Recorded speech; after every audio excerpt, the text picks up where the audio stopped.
Hello, hello, and Happy New Year, and welcome back. I hope you had an amazing festive season, and I hope you did start those businesses. Do reach out to us on our Facebook pages at SME On Point and tell me what kind of business did you start and how's it going. Are you planning to start a new business this year? What is it, and how do you plan to go about it? Please reach out to our Facebook page at SME On Point and tell us all about it. So to kickstart this brand new year, this month we're exploring how universities are not just producing graduates but job creators as well. So entrepreneurial activities increasingly seen as vital to unlocking South Africa's youth potential, as well as tackling unemployment and driving innovation.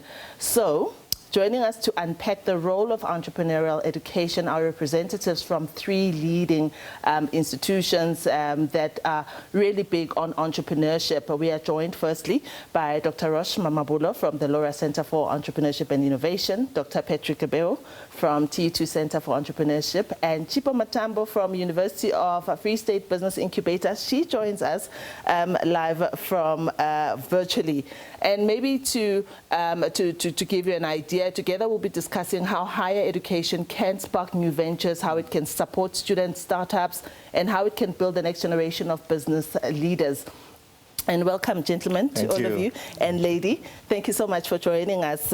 Firstly, perhaps let me start with you, Chipo, and ask you to give us an idea of why entrepreneurial activity is increasingly crucial, particularly for South Africa's economic future.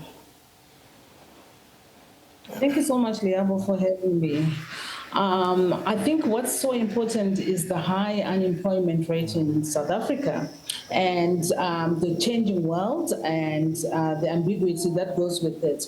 So we need to start producing graduates that not only become workers but also create employment. Yeah. My work in particular focuses on entrepreneurial thinking because I think that forms the basis of how we actually think and how we do things and how we problem solve. Yeah. So our focus here at this university is on entrepreneurial thinking. How do we create graduates that think entrepreneurial? And that means problem solving, creative thinking, not afraid to try new things, taking an active role in developing the economy of South Africa. Right. Let me bring Dr. Abeo in and talk about the bridge. How do you bridge this gap between entrepreneurial learning as well as actual reality? Chipo speaks a lot about entrepreneurial thinking. You sit behind a lot of students who need to start developing this thinking. How do you do it at TUT? So I think, thank you so much for having us on the studio. Most especially, I think from us from TUT, we see it as creating an enabling ecosystem, which is crucial. And one of the things is embedding entrepreneurship education in core curriculum. Okay. Gone are the days where you see entrepreneurship programming as an extra curriculum activity. Now it's becoming core curricula.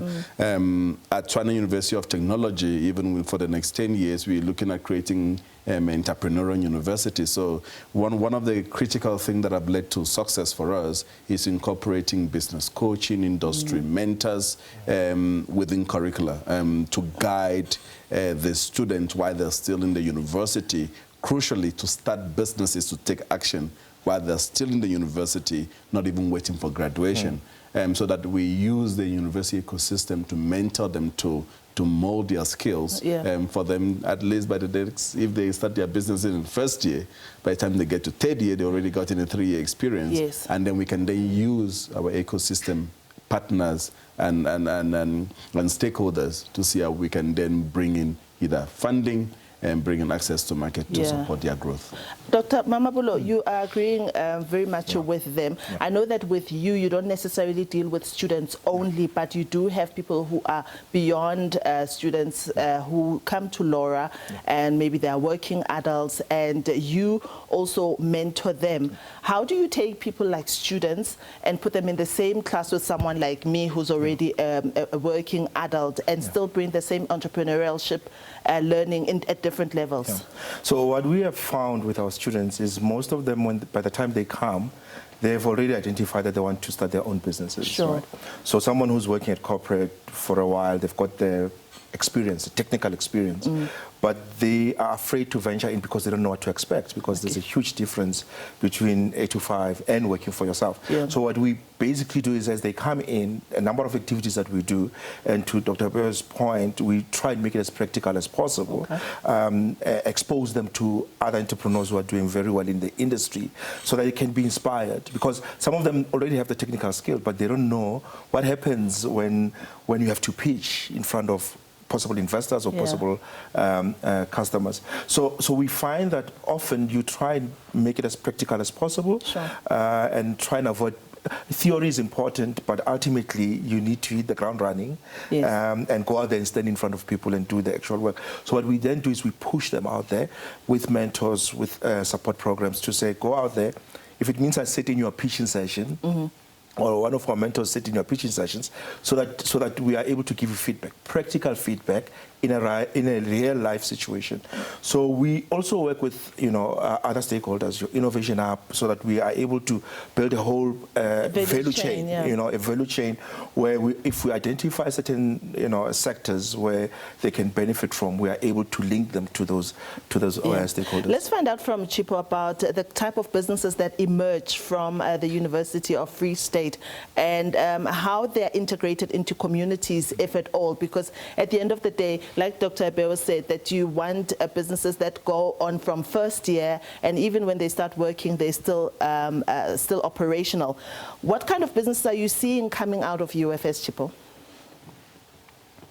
Yeah, so our starting point is always, what are the problems society is facing in your communities? Just think of the problems in your communities. And then from there, the students have come up with a lot of problems. Bear in mind that the Free State is a very agricultural area. So we've seen a lot of projects come out in the agricultural sector. We've seen a lot of projects also come out even in the tech sector, in terms of delivery apps and, learning, online tutoring. We've seen a lot of that as well, with students setting up tutoring online businesses to help learners at high school. So we are seeing a lot of culture and education tech. Right. Let me talk about the fact that it's not only students, Dr. Obewa, that need entrepreneurial education. In fact, we were talking with Dr. Mamabulo earlier today that he sees that people who do have some sort of entrepreneurial education, when they start businesses, they actually tend to do slightly better than those that don't have it at all. We have viewers that are watching us today that probably have passed the university stage, but they're thinking, this year I want to go back to school. Could they look at entrepreneurial education and the importance thereof? And I'd like you to take it as well, and then I'll bring it to Chipo. Most definitely. There are established programs that are available that anyone can actually enroll on entrepreneurship education. Maybe it could be formalized programs from your higher certificate programs to your advanced diploma programs and postgraduate diploma programs. We are actually offering one that is going to be going fully online from the 1st of April. But that said, you're also having different short programs that are available, both from universities and through the QCTO CETA systems as well. So those are options that one could then really consider. But talking about taking entrepreneurship outside of the university, that's one of the mandates that we have from TUT, Center for Entrepreneurship Development, where we go into the rurals and townships and implementing practical entrepreneurship programs. So there are various programs, options that one could actually consider to educate themselves. And I would say, thanks to technology now and AI, just go to TikTok. Anywhere in the world. You'll start getting some of this wonderful information. But the question, like the colleague I've just mentioned from the Free State, is how do you then conceptualize that to the local space that you belong in, and then use that local context and start thinking of going international. Dr. Mamabulo, you must have seen practical examples of businesses that are, because you also coach them in different places as well. So I mean, just to share a short story, there was an entrepreneur lady who came.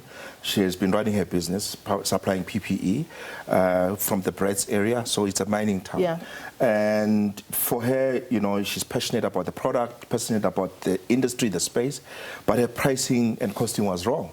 right? Yes, I want to provide quality products to, mine workers, but she was charging at a very, the pricing was out. Yeah. And what then happens is she's busy working, running the business, but she doesn't see the cash flow. Sure. And so she's frustrated to say, I'm busy, I'm getting orders, I'm busy, but at the end of the month, I'm struggling to pay payroll because there's no money left. And that's when she came in and we had to sit down and sort of work out, toothpick, looking at her, management accounts, until we picked up that this is where the issue is.